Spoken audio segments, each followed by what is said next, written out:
Hello and welcome to another Cabinet Vision video.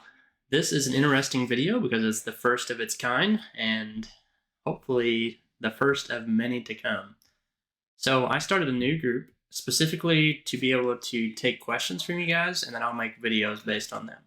So this one will be a little bit different because it's the very first question, but I'm going to show you kind of the format of what I'm going to be doing, and you guys are welcome to join the group, submit your own questions, and just follow along with what other people are asking.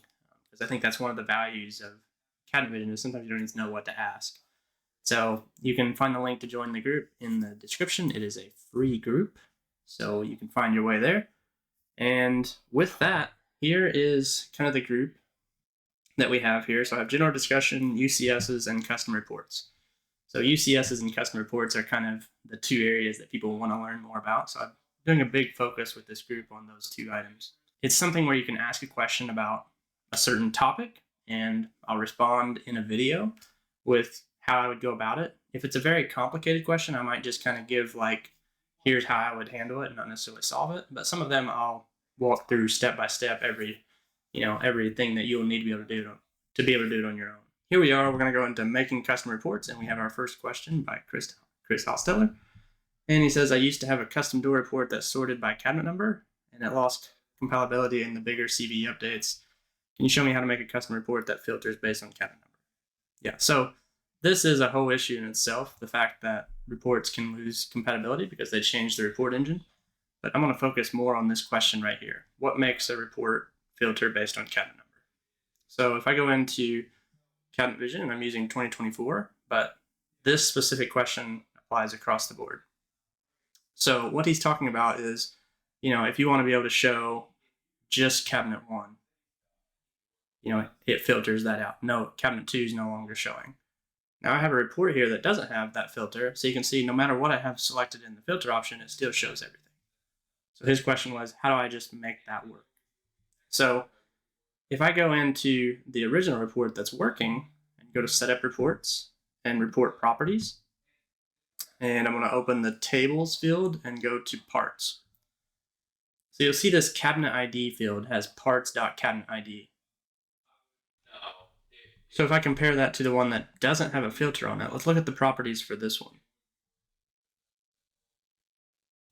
So again, we'll put the filter back on just cabinet 1, and you'll see this one doesn't work. And I'll show you why that is. So we're going to go to Setup Reports, Report Properties, open this is an exact duplicate of the report other than I erased this cabinet ID field. So this field right here is what makes this work. Now you can't just put anything in, and for most reports, it'll be parts.cabinetid. But it kind of depends a little bit what table you're working with, because some reports might use the doors table. Some reports might use the cabinets table. And so to give you an idea of what that looks like, let's just go to Add Table, and let's look at the parts table first. So if I do parts.cabinetid, that's what this field right here, that's what I need to make this report work. And I know that because I just looked at the report that was working. But imagine if you were using doors. Well, parts.cabinetid wouldn't work.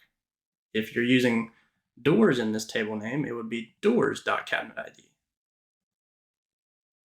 And then you can just grab that. So that using the little add table, depending on what you're selecting from, and if you don't have a huge understanding of SQL, it can be a little bit difficult to understand that, but you just have to, a lot of times you can go kind of by the table name, and most times it's formatted as cabinet space ID, like exactly like this. But again, there's a lot of different tables in Cabinet Vision, and it kind of depends. But if you're using parts, it'll be parts.cabinetid. If you're using doors, it'll be doors.cabinetid. So I can literally fix this report just by putting in the parts.cabinetid in this cabinet ID field. And this is what's telling this report, and I need to make sure I'm on the right table here. There we go. So this is what tells that table, hey, if somebody applies a filter, what column should I look at in this table to be able to know what cabinet this part is on? And so let's delete my two little test tables that I imported there. So again, with the parts table highlighted, I added this field. And now, if I go to the no filter, now you can see it's working. If I filter for cabinet 2, now it shows just cabinet 2. So there might be more to the issue since Chris mentioned that, this was due to an upgrade. But the first thing I would look at is that field right there. Go to the setup reports, go to report properties, and it could be that during migration, this field just got erased. So you probably just need to put doors.cabinetid in your field. So that is an example of how this group is going to work. People post questions. Some videos I'll probably answer multiple questions in one. Some of them might be more individual. I just launched it here just a few minutes ago, so I decided to just make a video immediately on this one. So feel free to jump in. This is my way of giving back and making sure that people are able to utilize cabinet vision to the best of their abilities. So thanks for tuning in, and hope to see you inside.